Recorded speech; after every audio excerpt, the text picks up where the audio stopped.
Ini sekarang dari pihak Baris Krim sudah melakukan investigasi penyelidikan yang begitu luas, yang sangat komprehensif, yang seharusnya mereka senang ketika seorang pelapor melapor sesuatu diperiksa sangat komprehensif, ternyata tidak ditemukan tindak pidana.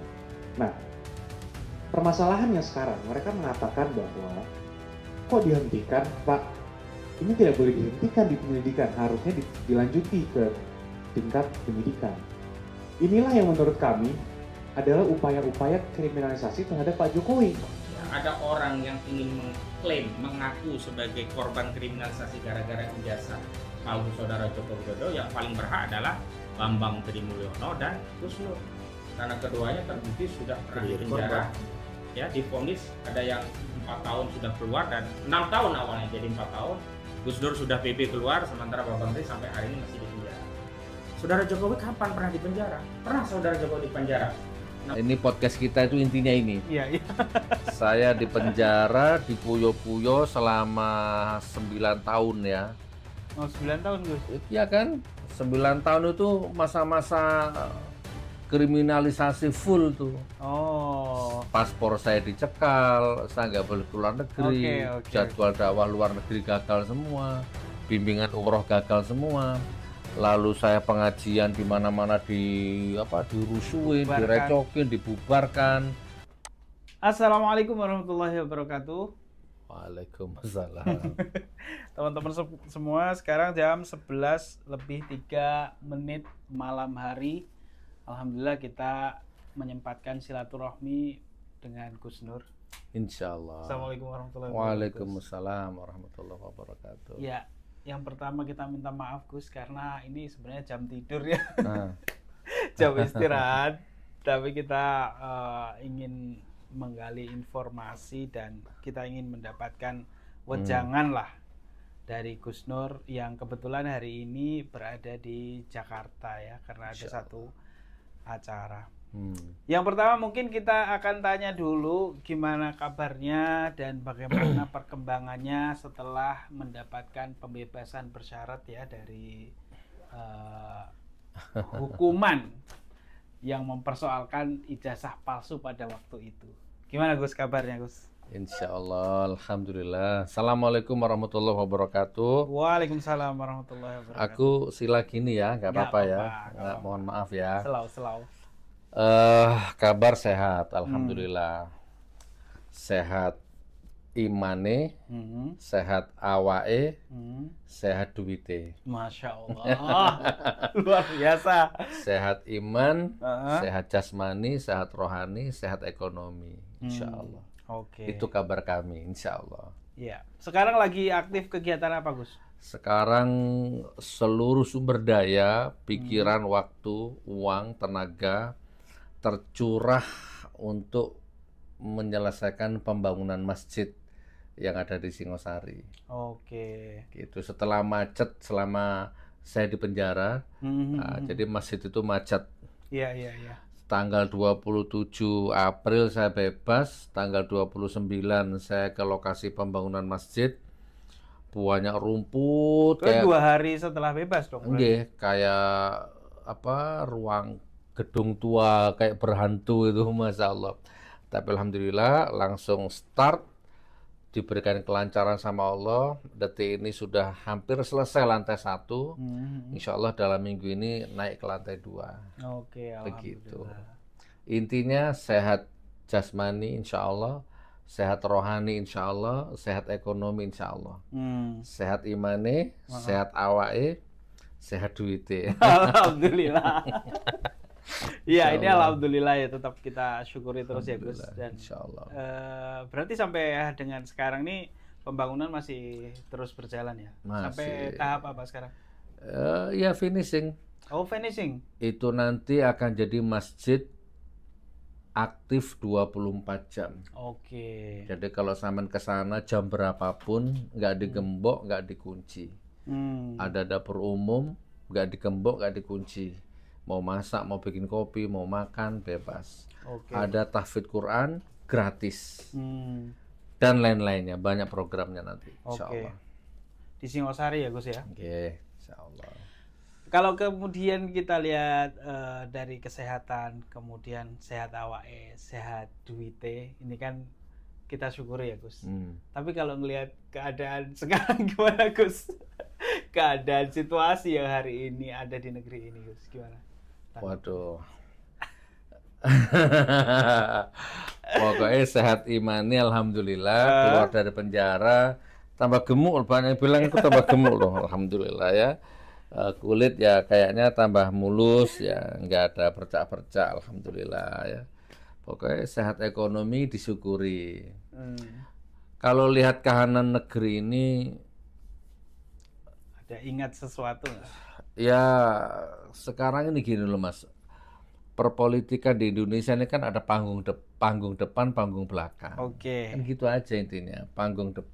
Ya kita hanya bisa melihat, menganalisa, menebak, mengomentari, tapi endingnya kita nggak tahu. Oke. Panggung depannya begini, panggung belakangnya bagaimana. Ya harapan kita tetap gimana Indonesia ini tempat tinggal kita ya. Oke. Jadi ya harapannya tetap sehancur-hancurnya bagaimana, serusak-rusaknya bagaimana, ya harapan kita tetap mudah-mudahan akan membaik gitu. Karena kan ada anak cucu kita yang akan meneruskan hidup di Indonesia ini. Kan gitu. Kalau saya punya uang gitu ya, punya finansial yang kuat gitu ya, kayak Firaun itu, mungkin saya sudah pindah ke Finlandia, ke Kanada, ke Belgia gitu kan, ke Brunei Darussalam atau ke Aceh ya kan. Gitu ya. Cuma dia ada disyukuri aja. Allah pasti punya rahasia yang terbaik untuk bangsa ini itu. Walaupun secara mata lahir mengerikan kan, menyedihkan, memprihatinkan kondisinya. Oke. Gitu. Iya, kalau kita lihat kan memang apa yang menimpa Gus Nur ya dan beberapa teman-teman yang lain yang kemudian Gus Nur sekali lagi ya memang masih PB dan alhamdulillah sudah keluar. Dan itu terjadi tahun 2023 yang lalu ya, tepatnya di PN Surakarta yang kemudian memutuskan dimasukkan ke dalam penjara. Nah, kira-kira apa kesan-kesannya di dalam penjara itu, apa yang kemudian dilakukan di situ, dan selanjutnya apa yang bisa kita petik pelajarannya dari situ, Gus? Kalau pengalaman selama di dalam penjara sudah banyak kita share. Tapi intinya ya kalau kita ringkas, semakin kita menderita, semakin kita tersudut, terpojok ya, semakin kita kepepet, ternyata di situ kita semakin tidak berjarak dengan Allah. Itu intinya sih. Jadi yang di penjara itu hanya tubuh, hanya jasad. Tapi selama pikiran tidak di penjara, doa tidak di penjara, maka kejadian itu hanya seperti pindah tidur saja. Gitu ya. Ada orang di penjara, ada. Jadi di luar kriminal, di luar sampah masyarakat, masuk ke dalam penjara tetap kriminal, tetap sampah di sana, di luar sampah, di dalam sampah itu. Karena memang ya dia hanya pindah tidur saja. Di luar nipu, di luar garong, di luar kriminal, di luar nggak sholat, di dalam pun sama. Di dalam pun nipu, garong, nggak sholat, berarti hanya pindah tidur saja. Nah kalau kita kan tidak, kita itu masuk ke dalam banyak sekali pelajaran yang kita serap, gitu ya. Sehingga kita nggak pindah tidur. Misalkan ini di luar sayang sama keluarga, sayang sama anak istri itu misalkan 100%. Begitu di dalam kita tambah sayang sama tanggung jawab sama keluarga itu bisa nambah 200%, gitu kan. Biasanya kalau di luar bangunnya jam 3, setengah 3. Di dalam bisa jam 1 sudah bangun. Jam 2 sudah bangun, sudah upgrade semuanya, di-upgrade semuanya. Jadi kita nggak pindah tidur, kita benar-benar ditempa di situ, menempa diri di situ. Nah, sehingga banyak sekali hikmah yang tidak bisa diukur dengan uang. Gitu ya. Hutang ratusan juta tiba-tiba lunas gitu kan. ada saja rezeki itu. Gitu Mas Arif ya. Oke. Jadi intinya saya di penjara. Oke. Dan lebih intinya lagi, detik ini, sekarang tanggal berapa nih? Ayo, 19. Hari Kamis, tanggal 19. Ini intinya ya. Ini podcast kita itu intinya ini. Iya, iya. Saya di penjara, dikuyo-kuyo selama 9 tahun ya. Oh, 9 tahun, Gus? Iya kan? 9 tahun itu masa-masa kriminalisasi full tuh. Oh. Paspor saya dicekal, saya nggak boleh keluar negeri, jadwal dakwah luar negeri gagal semua, bimbingan umroh gagal semua. Lalu saya pengajian di mana-mana dirusuhin, direcokin, dibubarkan sama ormas yang dalam tanda petik menjilat sama penguasa waktu itu ya, dekat sama penguasa. Lalu beli tanah mau buat pesantren direcokin, diganggu, didemo, ditolak. Dilaporkan sana, dilaporkan sini, dipanggil sana, dipanggil sini, dipenjara 2 kali. Nah, kan hampir kurang lebih 9 tahun itu. Nah, akhirnya terjadi juga saya divonis, dituntut 10 tahun, divonis 6 tahun, lalu banding, alhamdulillah dikurangi 2 tahun, tinggal 4 tahun sekian.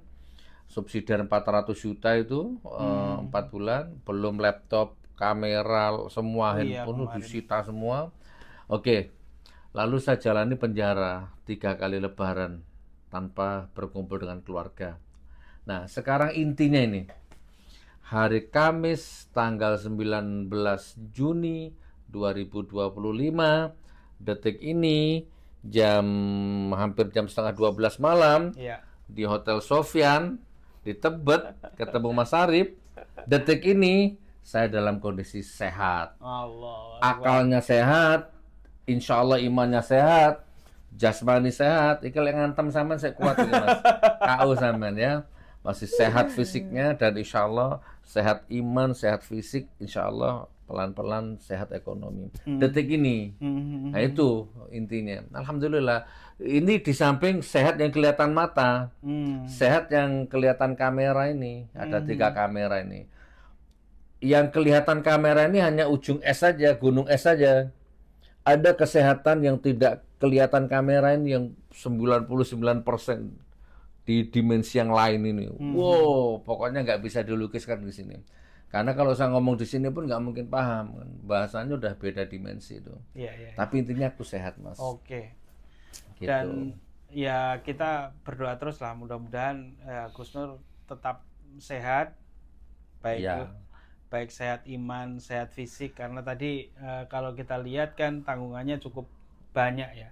Di samping keluarga, umat, kemudian tadi ada pembangunan masjid 24 jam, dan tentunya kita lihat masyarakat juga tentu amar ma'ruf nahi munkar supaya terus berjalan, dan kita tahu Gus Nur selalu berada di posisi itu. Ini Mas Arif bingung nih, mau masuk lewat mana, kapan masuknya. Ini baru mau masuk. Dia mau mancing-mancing saya, Mas.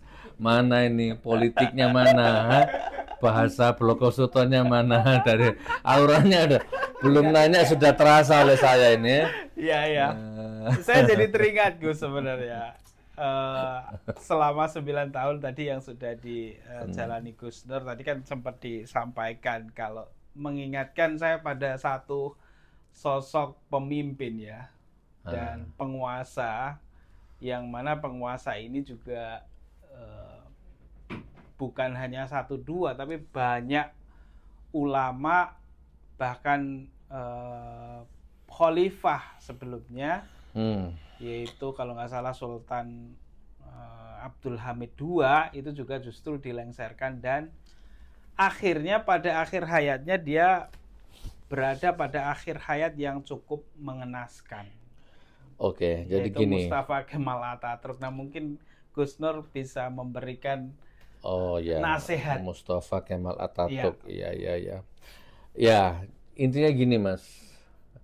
Ada beberapa poin. Saya buat random aja ya. Oke. Intinya hukum tabur tuai itu pasti ada.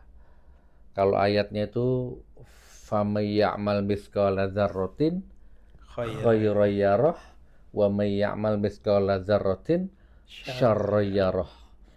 Jadi tabur tuai itu ada, kamu berbuat baik, kamu berbuat buruk, sekecil apapun, pasti kamu akan menuai. Jadi kalau kamu tanam lombok, panen lombok. Kalau kamu tanam angin, panen badai. Kalau kamu tanam riak-riak kecil, maka kamu akan panen gelombang. Oke. Gitu kan? Itu tabur tuai itu, pasti itu. Lalu yang kedua, nah maka jadi apa yang kita ucapkan, apa yang kita pikirkan, apa yang kita gerakkan, ini meninggalkan jejak digital. Ya. Suka nggak suka ini.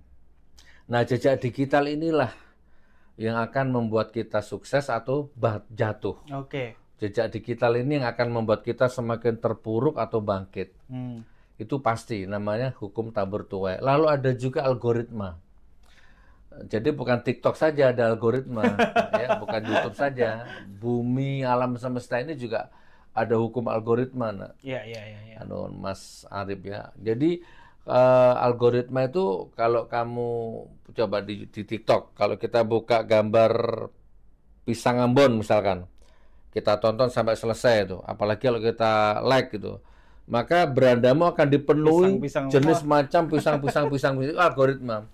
Nah, maka kalau kamu sedekah subuh 5.000, maka jangan heran kalau duhur, asar, maghrib kamu terus kejatuhan rezeki gitu ya. Itu algoritma itu. Nah, sama. Jadi kalau kamu baik, perilakumu baik, hidupmu, maka hidupmu akan dipenuhi dengan algoritma kebaikan. Tapi kalau hidupmu jahat, maka hidupmu akan dikelilingi algoritma energi jahat. Nah, jadi itu mulai dari lurah ini, dari RT, RW, lurah sampai presiden itu terikat itu hukum algoritma itu. Oke. Nah, tadi sama nyebut Kemal Atatürk ya. Nah, salah satunya contohnya Kemal Atatürk ini, walaupun saya belum pernah lihat sendiri, tapi ini cerita sudah familiar di berbagai artikel, sudah banyak sekali beritanya ini. Tapi saya pengen juga kapan-kapan ke sana membuktikan dengan mata kepala sendiri. Tapi Kemal Atatürk ini kan sudah lazim. Dia adalah presiden sekuler pertama di Turki ya. Yeah. Dia presiden yang kalau nggak salah tahun 1924 dia membubarkan sistem khilafah Utsmaniyah. Jadi Presiden Atatürk ini anti agama. Betul. Itu intinya. Bahasa Arab diganti bahasa Turki, adzan bahasa Arab diganti, bahkan dihapus, nggak boleh adzan. Kemudian masjid diganti dijadikan museum. Pokoknya orang ini anti banget dengan agama. Ini Mustafa Kemal Atatürk. Kurang lebih begitu ceritanya. Dia bengis, dia jahat kepada umat Islam. Dia bengis, dia jahat kepada majelis-majelis taklim. Apapun yang ada hubungannya agama, Mustafa Kemal Atatürk ini jahatnya setengah mati. Ya dulu saya pernah jadi teringat di sebuah negara, kalau nggak salah negara Madangkara atau siapa itu, ada dulu membubarkan FPI, bubarkan HTI, itu dulu ada, saya lupa ya? Negara mana itu. Ya kurang lebih seperti itulah. Anti sama agama intinya. Ini Mustafa Kemal Atatürk. Nah, sehingga hidupnya dipenuhi dengan algoritma jahat. Dipenuhi dengan algoritma karma yang mengerikan. Nah, singkat cerita, klimaksnya kalau tidak salah dia terkena penyakit sirosis hati itu kalau nggak salah itu. Sirosis hati. Jadi tiba-tiba membengkak seluruh tubuhnya, muncul bercak-bercak, muncul nanah, dia rasa gatal yang menyiksa, digaruk-garuk gitu, antara gatal dan panas. Rasa gatal yang teramat sangat dan rasa panas yang menguasai tubuhnya itu. Dia tuh seorang presiden loh, duitnya banyak, unlimited, tapi tidak bisa menyembuhkan penyakitnya itu. Tidak bisa mendatangkan hawa sejuknya. Panas terus garuk-garuk. Makanya sampai dalam satu artikel yang saya baca, dia minta hijrah ke tengah lautan yang dingin, dia ingin dapat angin, tetap nggak bisa, panas gitu. Intinya gini, karena selama dia menjabat jadi pemimpin, dia bengis, dia jahat, dolim dengan rakyat, dolim dengan umat Islam ya, dolim dengan agama Allah. Intinya itu kalau saya ringkas. Sehingga di akhir-akhir masa jabatannya hidupnya tersiksa. Allah. Kan gitu intinya. Tersiksa dan terhina. Wah, sampai akhirnya coba kalau saya salah dikoreksi, tanggal 10 November 1936 meninggal. Ya, meninggalnya pun sampai sekarang masih kontroversial itu. Yang paling umum kita dengar mengeluarkan bau busuk yang menyengat. Bumi menolak. Allah. Setiap dikubur dimuntahkan sama buminya. Wallahualam, saya belum melihat benar ya. Cuman ini sejarah mencatat begitu dan nggak satu orang yang ngomongnya, tapi banyak orang ya, banyak jurnal yang menulis tentang itu. Setiap dikubur keluar lagi, bumi memuntahkan, bumi menolak ini orang ini. Loh, yang punya bumi Allah, yang punya bumi Tuhan, tapi dia anti sama Allah, anti sama Tuhan. Mungkin secara algoritma tadi ya bumi nolak dia akhirnya. Sampai akhirnya terpaksa dia ditanam selama 15 tahun kalau tidak salah itu di salah satu yang saya baca di dalam peti baja, karena memang baunya itu menyengat sekali, kurang lebih 15 tahun sampai akhirnya sekarang dikubur di daerah Ankasit atau apa gitu ya, itu di beton karena mengeluarkan bau busuk terus, jadi di beton sampai sekarang. Dan banyak lagi sebenarnya kisah-kisah seperti ini. Ada Firaun juga ya kan, ada Mustafa Kemal Atatürk, ada lagi nih Abdul Gamal Nasr atau siapa itu yang menggantung Said Qutb itu. Oh iya. Ya kan, ada ulama Mesir yang padahal ini teman kuliah ini. Akhirnya yang satu jadi presiden, yang satu jadi rezim. Nah, yang Said Qutb ini jadi ulama yang lurus ya. Diajak gabung ke paham sekuler, nggak mau Said Qutb ini. Akhirnya begitulah, difitnah, teroris radikal, dituduh, ditangkap, disiksa di dalam penjara. Sampai akhirnya digantung juga oleh rezim yang bengis. Kayaknya memang sudah sejarah ini terulang terus ini. Ya. Hanya beda peran, beda waktu, beda orang, tapi tetap di mana ada penguasa zalim, pasti di situ ada orang Islam yang teraniaya. Ada ya begitulah. Nah, tapi intinya yang kita bahas ini Mustafa Kemal Atatürk sampai detik ini namanya hina. Allah. Sampai detik ini. Termasuk Abu Jahal, Abu Lahab. Jadi mereka ini sampah peradaban sejarah yang tidak mungkin bisa diharumkan lagi namanya. Jadi gini Mas, tak kasih wacana ya. Coba Mas, siapa di dunia ini, bukan di Indonesia, di dunia ini, coba saya cari ya di dunia ini, boleh profesor, boleh doktor, boleh LC, boleh ulama, boleh apapun yang ilmunya setinggi langit, coba seluruh samudra di bumi ini kumpulkan jadi satu, airnya jadikan tinta, lalu hamparan bumi yang tanpa baca ini jadikan hamparan kertasnya, silakan kamu nulis kitab, nulis ilmu, nulis jurnal, nulis apa saja silakan. Bisa nggak kamu memuliakan Abu Jahal, Abu Lahab? Oh, nggak bisa. Ya, coba siapa? Abu Jahal, Abu Lahab. Nah, muliakan coba. Abu Jahal, Abu Lahab itu kan sudah dinas sama Allah, terhina dari dulu sampai nanti kiamat. Bisa nggak ada nggak orang yang ilmunya sampai ke langit kira-kira bisa membalik sejarah itu bahwa Abu Jahal itu orang baik? Nggak bisa. Nah, Mustafa Kemal Atatürk ini ya begini nih, walaupun tapi intinya hina, terhina. Kayaknya saya nggak pernah dengar Mustafa Kemal Atatürk itu orang baik gitu, nggak pernah dengar tuh. Yang dengar mesti bau busuk, penyakit kulit yang menjijikkan, hanya itu aja yang masuk ke otak ini. Nah, ini harusnya dijadikan pelajaran oleh pemimpin-pemimpin di negara lain gitu loh. Kamu jangan tiru tuh Mustafa Kemal Atatürk itu. Kamu benci sama agama, benci sama syariat, kamu tuh gampang sekali menjarakan orang. Rakyatmu sendiri kamu penjara, rakyatmu sendiri kamu kuyo-kuyo. Yang kamu penjara itu punya anak, punya istri, ya kan? Kamu pisahkan, ya kan? Dan akhirnya nanti kamu akan dibalas sama alam, dibalas sama Allah. Nanti kamu seperti Mustafa Kemal Atatürk itu. Ya, tiba-tiba tubuhmu melepuh, tiba-tiba tubuhmu terkelupas, tiba-tiba kamu terserang rasa gatal yang menyengat, tiba-tiba terserang rasa panas yang nggak enak, gerah terus, padahal rumahmu AC-nya dingin.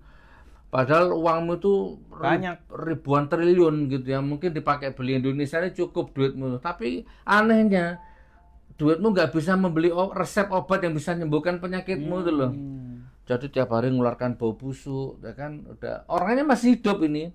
Orangnya masih hidup. Cuma jiwanya sudah mati, Mas. Tatapan matanya kosong. Itu kan.